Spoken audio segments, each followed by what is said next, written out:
Hello बच्चों, welcome to Sapling Academy 9 to 12th channel. आज मैं आपके साथ एक बहुत इंटरेस्टिंग क्वेश्चन सॉल्व करने जा रहा हूँ। ये पास्ट ईयर के सीबीएसई बोर्ड एग्जाम में आया हुआ क्वेश्चन है। बहुत अच्छा क्वेश्चन है और आपको इसको बहुत मैं डिटेल में समझाने की कोशिश करूंगा ताकि आपको इसका कॉन्सेप्ट पूरी तरह से क्लियर हो जाए और इसके अराउंड अगर कोई भी क्वेश्चन आए तो आप उसको आराम से हैंडल कर सकें। आगे बढ़ने के पहले अगर आप हमारे चैनल पर फर्स्ट टाइम आए हैं तो इसे सब्सक्राइब कर लीजिए और बेल आइकन प्रेस कर दीजिए ताकि आपको जो भी इंपॉर्टेंट क्वेश्चंस के सॉल्यूशंस आपको हम लोग अपलोड कर रहे हैं वो आप तक पहुंचते रहें। आइए सॉल्व करना शुरू करते हैं। क्वेश्चन कहता है in a park four poles are standing at positions A B C and D around the circular fountain. एक पार्क है जिसमें एक सर्कल की शेप में फाउंटेन है और उसके चारों तरफ चार पोल लगे हुए हैं A B C D such that the cloth joining the poles A B B C C D and D A touches the circular fountain at P Q R S respectively. तो इन पोल्स को जोड़ते हुए अगर कोई कपड़ा लगाया जाए जैसे A B B C C D D A, इस तरह से अगर हम लगाएं तो वो उस फाउंटेन को पी क्यू आर और एस इन पॉइंट्स पर टच करता है। तो किस तरह से है इसकी एक उन्होंने फिगर दी है ताकि ये कॉन्सेप्ट क्लियर हो जाए आपको। तो बीच में एक सर्कल दिखाया है, सर्कल का सेंटर ओ है और उसके चारों तरफ ए बी सी डी ये चार पोल लगे हुए हैं और उनको ज्वाइंट किया गया है, एक लाइक एक कपड़ा बांध दिया गया है और वो सर्कुलर फाउंटेन को पी क्यू आर एस पे टच कर रहा है। राइट साइड में एक पार्क दिखाया है आपको, एक सुंदर सा बीच में फाउंटेन बने हुए हैं और उस शेप को उन्होंने लेफ्ट साइड की डायग्राम में दिखाया हुआ है। Based on the above information answer the following questions. तो अब जो ऊपर इंफॉर्मेशन दी गई थी इसके बेसिस पे हमें कुछ क्वेश्चंस पूछे जा रहे हैं, उसके हमें आंसर देने हैं। तो पहला है if O is the centre of the circular fountain then angle OSA की वैल्यू क्या होगी। यानी कि जो अगर सर्कुलर फाउंटेन है बीच में तो उसको अगर O सेंटर है तो जो एंगल बनेगा OSA उसकी हमें वैल्यू निकालनी है। सेकंड क्वेश्चन है if AB is equal to AD then write the name of the figure ABCD। तो जो क्वाड्रिलेटरल बन रहा था अगर उसके दो आर्म AB और AD बराबर हो जाएं तो जो फिगर बनेगी उसका क्या नाम होगा वो हमें आइडेंटिफाई करना है। तीसरा है if DR is equal to 7 and AD is equal to 11 centimetre then find the length of AP। अब यहाँ पे हमें दो आर्म्स की वैल्यू दे दी जा रही है और हमें एक और लेंथ है AP, उसकी हमें वैल्यू निकालनी है।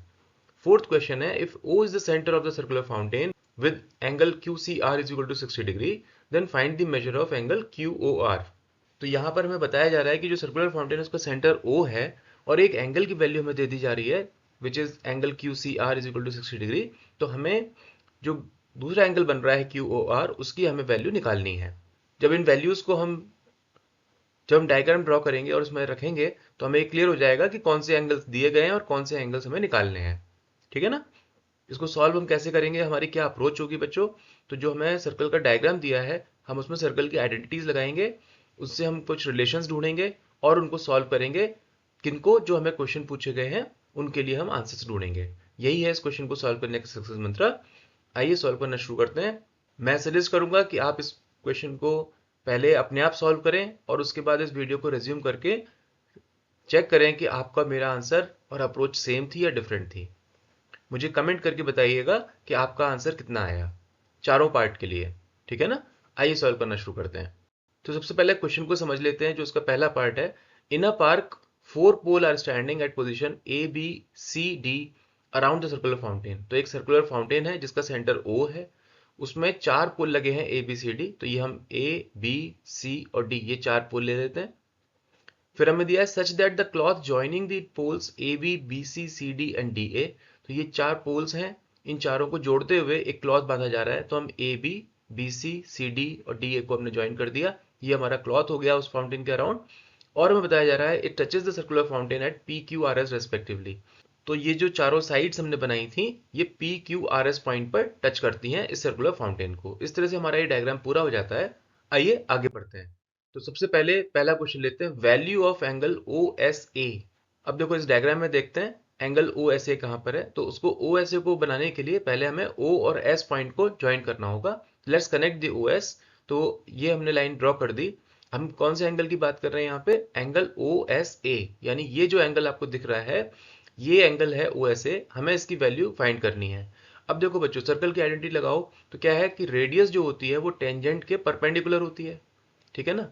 तो जो ओ एस होगी वो टेंजेंट ए डी के परपेंडिकुलर होगी। इसलिए जो एंगल OSA बनेगा वो क्या हो जाएगा 90 डिग्री। ठीक है ना।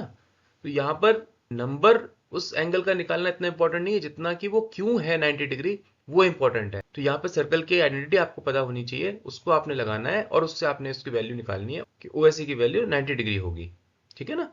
होप ये क्लियर हो गया होगा आपको। आइए आगे बढ़ते हैं। सेकंड क्वेश्चन है नेम ऑफ ABCD शेप। अब इसको ध्यान से समझना कि ये क्या है। ठीक है। और यहाँ पर हमें कुछ कंडीशन दी जा रही है। क्या उन्होंने दिया, उन्होंने कहा AB is equal to AD। अब देखो कहाँ पर है, ये है हमारी AB जो हमने एक इलिप्टिकल शेप से दिखाया है, ये AB है और ये AD है। हमें ये दिया जा रहा है कि AB और AD इक्वल है। ठीक है ना।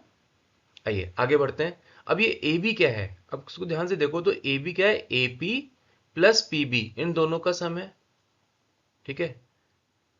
इसी तरह से जो AD है वो क्या है, AS और SD इन दोनों से मिलकर बनी है।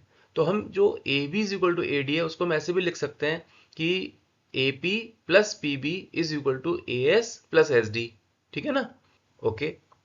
अब इसमें देखो डायग्राम में अगर आप देखें तो जो पॉइंट A है इससे जो आप लाइन ड्रॉ कर रहे हैं सर्कल के ऊपर टेंजेंट्स AS और AP दोनों इक्वल होंगी, ये सर्कल की आइडेंटिटी होती है। सेम पॉइंट से जो टेंजेंट्स ड्रॉ होती हैं सर्कल के ऊपर वो इक्वल होती हैं, इसलिए AP और AS क्या हो जाएंगे, इक्वल हो जाएंगे।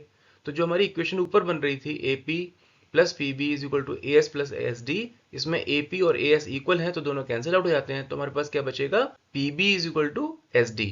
अब देखो जो PB है वो QB के बराबर होगी। क्यों, क्योंकि PB और QB ये दोनों B पॉइंट से सर्कल के ऊपर टेंजेंट्स ड्रॉ की जा रही हैं तो दोनों इक्वल होंगी। तो हम PB को QB के बराबर लिख सकते हैं। इसी तरह से जो SD है वो RD के बराबर होगी, क्योंकि दोनों जो टेंजेंट्स हैं SD और RD ये D पॉइंट से ड्रॉ की जा रही है टेंजेंट्स के ऊपर, इसलिए इक्वल होंगी। तो जो हमारी इक्वेशन बन रही थी PB is equal to SD, उसको हम PB को QB और SD को RD के बराबर रखते हुए भी लिख सकते हैं। तो ये हमारी इक्वेशन बन जाती है QB is equal to RD। ठीक है ना। ये पॉइंट क्लियर हो गया ना। ठीक है। अब देखो, अब हमारे पास एक क्वेश्चन बन गई या रिलेशन बन गया QB is equal to RD। अब इन दोनों में अगर हम RC ऐड कर दें, ठीक है, दोनों तरफ, तो क्या बन जाएगा, QB plus RC is equal to RD plus RC। तो कोई फर्क नहीं पड़ेगा, रिलेशन सेम ही रहेगा, हमने सिर्फ RC ऐड किया है। ठीक है। अब देखो डायग्राम में देखो RC की जो वैल्यू है वो RC QC के बराबर होगा। क्यों होगा, क्योंकि जो RC और QC हैं वो C पॉइंट से सर्कल के ऊपर टेंजेंट्स हैं, तो इसलिए वो आपस में इक्वल होंगी। इसलिए तो जो हमारा जो इक्वेशन है QB plus RC is equal to RD plus RC, इसमें हम RC को QC के बराबर कर सकते हैं क्योंकि दोनों इक्वल थी। तो हमारी इक्वेशन क्या बन जाती है, QB plus QC is equal to RD plus RC। ठीक है ना। यहां तक क्लियर हुआ आपको। अगर आपको लग रहा है थोड़ा नहीं समझ में आया है तो इस वीडियो को रिवाइंड कर लेना और फिर से इसको समझ लेना स्टेप बाय स्टेप, ताकि आपको ये रिलेशन क्लियर हो जाए। ठीक है। आगे बढ़ते हैं। अब हमारे पास रिलेशन बन गया है QB plus QC is equal to RD plus RC। अब डायग्राम में ध्यान से देखो, QB और प्लस QC अगर इनको कर दे तो क्या बन जाएगा, BC बन जाएगा। और इसी तरह से अगर RD प्लस RC को ऐड कर दे तो क्या बन जाएगा, CD बन जाएगा। ठीक है। तो अब हमारे पास रिलेशन निकल आता है BC is equal to CD। अब ये दोनों क्या हैं, एडजेसेंट साइड्स हैं। और हमें पहले कंडीशन क्या दी गई थी, AB is equal to AD, जो दूसरी दो साइड्स थी वो भी आपस में इक्वल हैं, वो भी एडजेसेंट साइड्स हैं। तो जब भी किसी क्वाड्रिलेटरल के दो दो एडजेसेंट साइड्स इक्वल होती हैं तो वो क्या बन जाता है, वो बन जाता है काइट। ठीक है। ये क्वाड्रिलेटरल रोम्बस या स्क्वायर भी हो सकता है। ठीक है। लेकिन उसके लिए कुछ हमें एडिशनल कंडीशन चाहिए। क्या चाहिए, कि अगर रोम्बस होगा तो उसकी चारों साइड्स इक्वल होंगी। अब हमें जो दी गई थी और जो हमने निकाला वो हमारी एडजेसेंट साइड्स तो इक्वल निकली हैं, लेकिन चारों साइड्स आपस में इक्वल हैं, इसको लेकर के हम अभी प्रूविंग नहीं कर सकते क्योंकि उसके लिए हमें कुछ एडिशनल कंडीशंस चाहिए, वो हमें इस क्वेश्चन में अभी नहीं दी गई हैं। इसी तरह से अगर हम ये कहते हैं कि ये स्क्वायर है तो स्क्वायर होने के लिए चारों साइड्स भी इक्वल होनी चाहिए, उसके डायगोनल्स भी इक्वल होने चाहिए और चारों एंगल 90 डिग्री होने चाहिए। ये भी हम अभी नहीं प्रूव कर सकते क्योंकि हमें उसके लिए जो एडिशनल कंडीशंस है वो नहीं दी गई हैं, एडिशनल इन्फॉर्मेशन नहीं दी गई है। तो हम ये भी नहीं कह सकते हैं कि ये स्क्वायर है। लेकिन हाँ, जिन कंडीशंस को दिया गया है और जो कंडीशंस हमारी आइडेंटिफाई हुई हैं उसके बेस पर हम ये जरूर कह सकते हैं कि जो ABCD क्वाड्रिलेटरल है वो एक काइट है। इसलिए इसका answer ABCD is a kite is right answer. ठीक है बच्चों, आई होप आपको ये क्लियर हो गया होगा। अगर हाँ तो इस वीडियो को लाइक कर दीजिए और अपने फ्रेंड्स को भी शेयर कीजिएगा। आगे बढ़ते हैं क्वेश्चन नंबर 3 की तरफ। थर्ड क्वेश्चन में हमें निकालना है वैल्यू ऑफ एपी। ठीक है, अब यहाँ पर हमें कुछ वैल्यूज दी गई थी कि डी आर की वैल्यू क्या थी 7 और ए डी की वैल्यू क्या थी 11। अब हमें निकालना है एपी की वैल्यू वो क्या होगी। ठीक है, आइए शुरू करते हैं। अब देखिए यहाँ पर डी आर की वैल्यू हमें दी जा रही है 7 सेंटीमीटर, तो जो डी एस है वो क्या हो जाएगी, वो भी 7 सेंटीमीटर हो जाएगी। क्यों? जैसा कि मैंने पहले कहा था कि किसी भी पॉइंट से अगर दो टेंजेंट ड्रॉ की जाती हैं सर्कल के ऊपर, वो आपस में इक्वल होती हैं। इसलिए जो डी पॉइंट से खींची गई लाइंस हैं डी आर और डी एस दोनों ही इक्वल होंगी। यानी डी आर अगर 7 सेंटीमीटर है तो डी एस भी 7 सेंटीमीटर होगी। अगर डी एस 7 सेंटीमीटर हो जाती है और ए डी की वैल्यू 11 सेंटीमीटर है, तो हम ये कह सकते हैं कि जो ए एस होगी वो उसकी वैल्यू क्या होगी, A D minus S D या D S which is equal to 11 minus 7 और वी कैन से 4 सेंटीमीटर। तो ए एस की वैल्यू हमारी क्या हो जाती है, 4 सेंटीमीटर हो जाती है। ठीक है, अब देखो जो ए एस है वो ए पी के बराबर होगी। क्यों होगी? क्योंकि जो ए एस और ए पी हैं वो टेंजेंट्स हैं सर्कल के ऊपर और दोनों एक पॉइंट से ड्रॉ की जा रही हैं, ए पॉइंट से ड्रॉ की जा रही हैं, इसलिए दोनों ही इक्वल होंगी। तो चूंकि ए पी ए एस के बराबर है इसलिए ए पी की वैल्यू क्या होगी, ए एस के बराबर यानी 4 centimetre. That becomes your answer. I hope ये आपको क्लियर हुआ होगा। अगर हाँ तो वीडियो को लाइक कीजिए। अगर आपका आंसर भी सेम आया था तो मुझे कमेंट में जरूर लिख के बताइए। आइए आगे बढ़ते हैं। फोर्थ क्वेश्चन है value of Q O R. कौन से एंगल की बात कर रहे हैं हम यहाँ पे, तो उसको आइडेंटिफाई कर लेते हैं। कैसे? हम ओ से दोनों पॉइंट को कनेक्ट कर देते हैं, क्यू को और आर को। अब यहाँ पर हमें जो क्वाड्रिलेटरल बन रहा है वो क्या बन रहा है, ओ क्यू सी आर, ये क्वाड्रिलेटरल बन जाता है। किसी भी क्वाड्रिलेटरल के जो चारों एंगल्स होते हैं उनका सम क्या होता है, 360 डिग्री। तो हम ये चारों एंगल को आइडेंटिफाई कर लेते हैं। क्या हो जाते हैं ये, C Q O angle plus R C Q angle plus O R C angle plus Q O R angle. ठीक है, ये चारों एंगल्स को हम आइडेंटिफाई कर लेते हैं, ये हो जाते हैं 360 डिग्री।